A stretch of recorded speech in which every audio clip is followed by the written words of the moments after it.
Hello students, welcome to my YouTube channel mathematics Mantra. Students, आज हम लोग क्लास 9 का एक फर्स्ट चैप्टर रियल नंबर के बारे में पढ़ेंगे। ऐसे तो हम लोग रियल नंबर के कुछ इंपॉर्टेंट टर्म पढ़ चुके थे, जैसे terminating, non terminating, how we convert the terminating decimal in the form of a rational number, non terminating but recurring decimal in the form of rational number. तो ये सब के बारे में हमने पढ़ चुका था। आज जो हम पढ़ने के लिए जा रहे हैं वो इरेशनल नंबर है, और इरेशनल नंबर का रिप्रेजेंटेशन पढ़ना है ऑन द नंबर लाइन पे। जैसा कि आप सभी पहले से 8 क्लास से रेशनल नंबर का रिप्रेजेंटेशन पढ़ चुके हैं, अच्छी प्रकार से समझ चुके हैं, क्योंकि रेशनल नंबर में हमको किसी नंबर लाइन पर रिप्रेजेंट करना आसान होता था। वो नंबर होता था रेशनल नंबर में इन the form of P upon Q, जो आसान होता था डिवाइड करने में दो नंबर के बीच का हमको, ठीक है, तो वो हम आसानी से रिप्रेजेंट कर लेते थे। यहाँ जो हम लोग को रिप्रेजेंट करना वो इरेशनल नंबर रिप्रेजेंट करना है। जैसा कि आप सब जानते हैं, इरेशनल नंबर का डिफिनेशन क्या कहता है? Any number which is neither in the form of terminating nor in the recurring, है ना, रिपीटिंग रेकरिंग। वैसा नंबर जो ना तो टर्मिनेटिंग हो और ना ही रिपीटिंग रेकरिंग हो। दूसरा इसका डिफिनेशन होता है that number whose perfect square is not possible, square root is not possible. वैसा नंबर जिसका परफेक्ट स्क्वायर रूट पॉसिबल नहीं हो, वैसा नंबर जिसका परफेक्ट स्क्वायर रूट पॉसिबल नहीं हो, उसे हम लोग क्या बोलते हैं? इरेशनल नंबर बोलते हैं। ये पहले हम लोग डिफिनेशन में पढ़ चुके हैं। आज हम लोग को सिर्फ ये समझना है कि how we represent irrational number on the number line. How we represent irrational number on the number line. तो नंबर लाइन पे हम इरेशनल नंबर को कैसे रिप्रेजेंट करेंगे, वो जरा सा गौर करते हैं। सबसे पहली बात करते हैं कि विच टाइप, यानी कौन कौन से ऐसे नंबर होते हैं जो इरेशनल है। जैसे समझेंगे √2, √3, √5, √11 etc।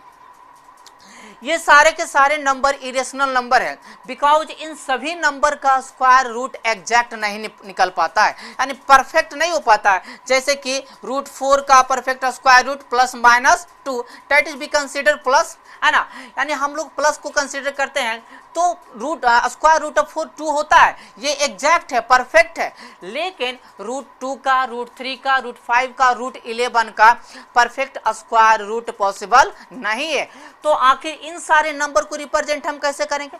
हम सब कह रहे हैं कि √4 ऐसा नंबर है जिसका परफेक्ट स्क्वायर रूट होता है +2।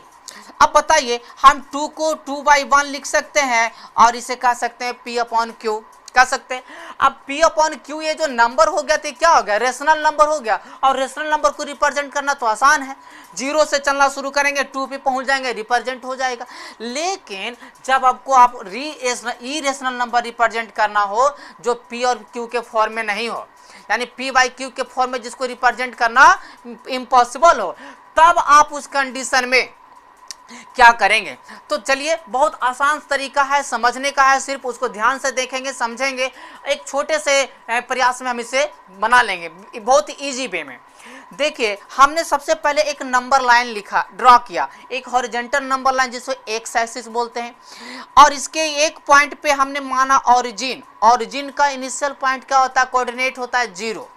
ऑरिजिन का वैल्यू होता है 0, दैट इज कोऑर्डिनेट, जिसे कहा जाता है कोऑर्डिनेट ज्योमेट्री में। 0 से, डेट इज ऑरिजिन से राइट साइड की तरफ हम चलते हैं तो वो पॉजिटिव होता है, यानी पॉजिटिव एक्स एक्सिस होता है, जो हमने लिखा पॉजिटिव एक्स एक्सिस। 0 से लेफ्ट साइड की तरफ जब हम चलते हैं तो वो क्या होता है? नेगेटिव एक्स एक्सिस होता है, डेट इज -1। इधर क्या होगा? +1, +2, +3, +4 etc। जो हमारी जरूरत होगा उसके हिसाब से हम रिप्रेजेंट करेंगे, क्वेश्चन नंबर लाइन को लिखेंगे। अब आपके पास जो रिप्रेजेंट करना है, फर्स्ट क्वेश्चन हम मान लेते हैं कि represent √2 on the number line. अब जरा गौर कीजिए पाइथागोरस थ्योरम को। क्या आप इसे √2 को +1, 1 + 1 लिख सकते हैं कि नहीं लिख सकते हैं? लिख सकते हैं। पाइथागोरस थ्योरम, हाइपोटेनस का square is equal to perpendicular का स्क्वायर प्लस बेस का स्क्वायर, क्लास 7 में ही पढ़े हैं पाइथागोरस के बारे में। तो हम कहना चाह रहे हैं कि आप ये जो ऑरिजिन माने ना, इसका एक नाम दे दीजिए O, और यहाँ जो हमारा इंटरवल है 1 यूनिट का, है ना। 0 से 1, 1 से 2, 2 से 3, 3 से 4, 1 1 यूनिट का इंटरवल है। ए इसको आप मान लेते हैं ए, जहां पे 1 है उसे हम मान लेते हैं ए। अब हम कह रहे हैं कि ये जो 1 यूनिट है, क्योंकि 1 + 1 इक्वल टू √2 हो जाता है, √2 हो जाता है। अब देखना यह है कि हम जो रिप्रेजेंट कर रहे हैं 1 1 यूनिट का, उसमें से जो 1 यूनिट है उतना के बराबर मान लेते हैं हम यहाँ पे पॉइंट ए। अब आपका नेक्स्ट काम रहा, नेक्स्ट जो कंडीशन है वो ये रहा कि पॉइंट ए पे आप एक राइट एंगल बनाएंगे, यानी आप एक सेमी सर्किल बनाएंगे एक सर्टेन रेडियस का, एक सर्टेन रेडियस का आप एक सेमी सर्किल बनाएंगे। और सेमी सर्किल बनाने के बाद आप 90 डिग्री बनाएंगे, जो कि आसान है, आप बना लेंगे। 1 arc equal to 60, second arc equal to 120, और दोनों के बीच में जो आर्क कटता है वो क्या होता है, 90 होता है। तो इस तरीके से यहाँ पर आपका क्या बन गया, 90 डिग्री का एंगल बन गया। अब कंपास की मदद से आप ये जो 1 यूनिट, हमेशा याद रखेंगे इस क्वेश्चन को पेंसिल और कंपास की मदद से बनाएंगे, पेन से नहीं बनाएंगे। ये जो 1 यूनिट है, इस 1 यूनिट का डिस्टेंस आप ए पॉइंट से रख के एक आर्क काटेंगे। यहां से कंपास रख के इसको क्या करेंगे, काटेंगे, इंटरसेक्ट करेंगे। मान लिया जाए ये आपका इंटरसेक्टिंग पॉइंट बी है ना, आपका ये इंटरसेक्टिंग पॉइंट बी है। तो बी और ओ को क्या कर देंगे, आप स्केल की मदद से ज्वाइन कर देंगे। बी और ओ को आपको ज्वाइन करना है। चलिए हमने ज्वाइन कर दिया, बी और ओ को ज्वाइन कर दिया। अब ओ से ए का डिस्टेंस है आपका 1 यूनिट। आपने ए से बी जो भी इंटरसेक्ट किया वो भी क्या है, 1 यूनिट, है ना। अब हम कहना चाह रहे हैं कि ये जो पॉइंट ए है, वर्टेक्स ए है, यहाँ पे राइट एंगल बन गया। जब ये वर्टेक्स ए पे राइट एंगल बन गया तो कौन सा ट्रायंगल बन गया, ये राइट एंगल ट्रायंगल बन गया।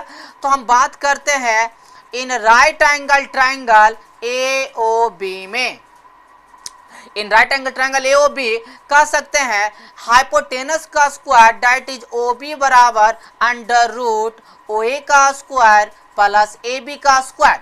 और OA बराबर क्या है, 1 यूनिट, दैट इज 1 का स्क्वायर, और AB बराबर भी 1 है तो 1 का स्क्वायर। तो लिख सकते हैं इसे हम क्या, √2, यानी OB का वैल्यू क्या आ गया, √2, दैट इज √2 आ गया। अब हम कहना चाह रहे हैं कि नेक्स्ट काम जो हमारा होगा वो कंपास और पेंसिल के मदद से ही होगा। ये जो आपका ओरिजिन है, आप इसे क्या करेंगे, O और B से कंपास को मेजर कर लेंगे, यानी पेंसिल और कंपास को फैला करके आप O और B के डिस्टेंस को माप लेंगे, ठीक है। और O और B के डिस्टेंस मापने के बाद आप आगे लिखना होगा आपको, let O as the center and OB as the radius, O as the center and OB as the radius, we draw an arc, we draw an arc. अब O को सेंटर और OB को रेडियस मान करके आप एक arc draw करेंगे। तो बताइए आर्क तो हर जगह बराबर होगा ना, रेडियस क्या होता है, सब जगह बराबर होता है। यहाँ ये रेडियस और यहाँ ये रेडियस दोनों तो सेम होगा। मान लेते हैं यहाँ पे जो रेडियस है वो D है। तो मेरा कहने का मतलब है कि OB और OB और OD रेडियस है तो बराबर ही होगा, दोनों रेडियस है तो क्या होगा, बराबर ही होगा। अब जरा गौर कीजिए कि OB क्या है, √2, तो OD भी क्या होगा, √2 होगा। अब ये जो आप आर्क ड्रा किए, ये आर्क एक्स एक्सिस को D पॉइंट पे कट कर रहा है ना, ये आर्क जो है एक्स एक्सिस को D पॉइंट पे कट कर रहा है। सो OD जो रिप्रेजेंट करेगा वो किसको रिप्रेजेंट करेगा, √2 को रिप्रेजेंट करेगा। आसान सवाल है ना, बहुत इजी वे में बन गया। अब देखिए इसी में नेक्स्ट क्वेश्चन की अगर हम बात करते हैं, इसी फिगर में हम बताना चाहेंगे, बहुत आसान तरीके से बन जाएगा। अगर आप नेक्स्ट क्वेश्चन को रिप्रेजेंट करना चाहते हैं, दैट इज √3 को रिप्रेजेंट करना चाह रहे हैं, ठीक है। अगर आप √3 को रिप्रेजेंट करना चाह रहे हैं नंबर लाइन पे तो कर सकते हैं। पहला तरीका कि अगर आप ये जो OB आपके इसमें हाइपोटेनस आया है, √3 को रिप्रेजेंट करने के लिए नेक्स्ट कंडीशन में आप क्या करेंगे, OB को बेस मान लेंगे, OB को बेस मान लेंगे और B पॉइंट पे एक राइट एंगल ड्रा करेंगे। B पॉइंट पे क्या करेंगे, एक राइट एंगल। तो ये 60, ये 120 और दोनों के बीच में 90। यहाँ पे आपने ड्रा कर दिया राइट एंगल। जिस प्रकार से आपने फर्स्ट कंडीशन में 1 यूनिट का मेजरमेंट किया था 0 से 1 के बीच में, आप पेंसिल और कंपास की मदद से फिर से 1 यूनिट का मेजरमेंट करेंगे कंपास और पेंसिल से, और ये बी पॉइंट पे रख के इसको इंटरसेक्ट करेंगे, यानी यहाँ पे रख के इसको इंटरसेक्ट करेंगे। मान लिया जाए ये पी पॉइंट पे कटता है, तो ओ और पी को आप ज्वाइन कर लेंगे। ओ और पी को ज्वाइन करेंगे, जैसे ही आप ओ और पी को ज्वाइन करेंगे तो ये आपका 1 यूनिट था और ये आपका है √2 यूनिट, है ना। तो ये हमारा ट्रायंगल बन गया राइट एंगल ट्रायंगल, क्योंकि वर्टेक्स बी पे राइट एंगल बन रहा है ना।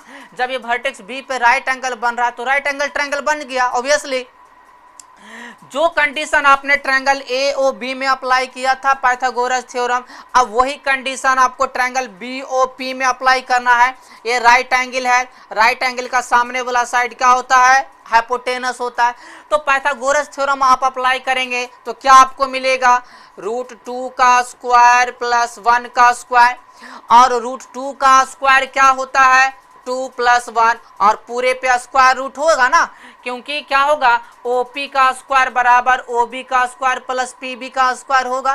तो OP का स्क्वायर, OP हटाएंगे, OP का स्क्वायर हटाएंगे तो स्क्वायर रूट आ जाएगा।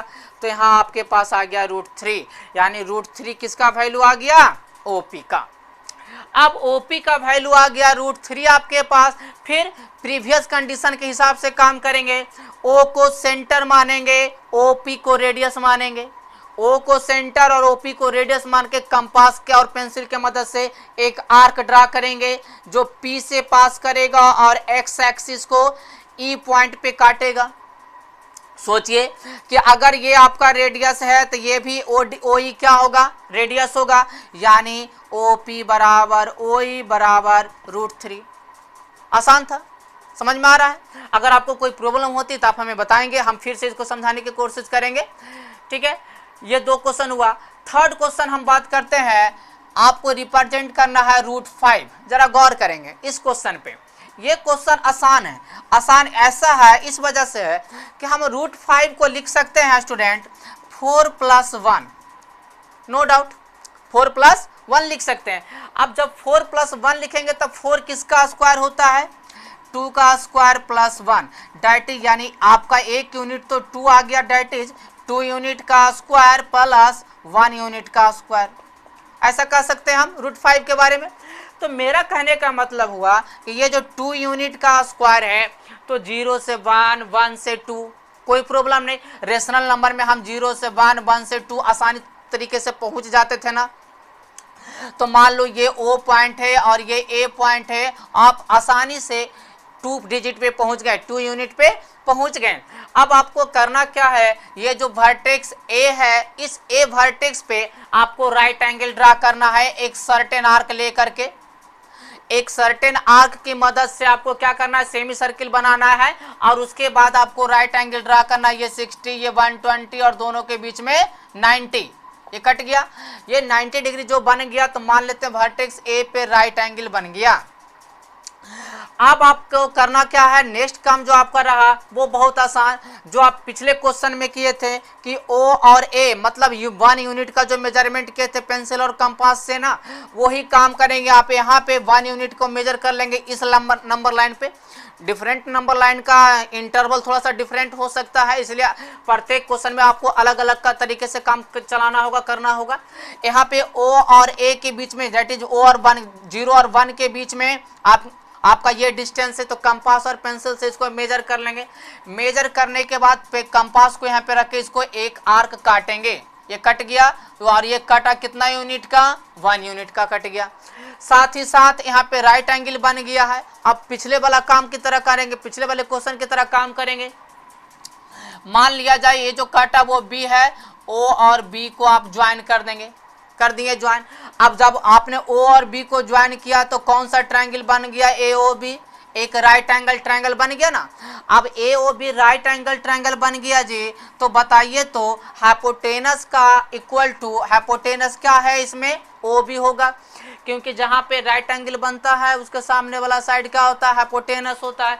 तो OB बराबर आप क्या कह सकते हैं जी, ओ ए का स्क्वायर प्लस ए बी का स्क्वायर, ओ ए है 2 यूनिट दैट इज 2 का स्क्वायर प्लस 1 दैट इज √5, यानी ओ बी आपका कितना आ गया, √5 आ गया। बस रिप्रेजेंट हो गया, आसान था। अब पहले का जैसा कुछ नहीं करना है, ओ को सेंटर मान लेना है, ओ बी को रेडियस मान लेना है, ठीक है। ओ को सेंटर मान के, ओ बी को रेडियस मान के एक आर्क ड्रा करेंगे जो आपको एक्स एक्सिस पे कहीं पे कटेगा, और वो आर्क का वैल्यू किसके बराबर होगा, ओ बी के बराबर होगा। मान लिया जाए कि ये एक्स एक्सिस को ई पॉइंट पे काटता है, तो रेडियस क्या होता है, हर जगह बराबर ही होता है, तो कह सकते हैं ओ बी बराबर ओ ई बराबर √5, रिप्रेजेंट हो गया। तो इस तरह से आप कई क्वेश्चन बना सकते हैं। अब सवाल होता है कि आप समझेंगे कैसे कि कौन सा क्वेश्चन को किस प्रकार से बनाना है। जैसे हम बात किए √2, √3, √5, ये 3 क्वेश्चन बना दिए हम, लेकिन और भी तो कई क्वेश्चन ऐसे एराइज हो सकते हैं जिसको बनाने में प्रॉब्लम हो सकती है। जैसे √11 का, √11 की अगर हम बात करें तो बताइए स्टूडेंट, √11 को 9 + 2 तो लिख सकते हैं ना हम लोग, √11 को 9 + 2 हम लिख सकते हैं। अब जरा गौर करेंगे तो 9 को क्या लिख सकते हैं, 3 यूनिट का स्क्वायर प्लस, अब ये रूट है ना, तो इसको क्या होगा, √2 यूनिट का स्क्वायर।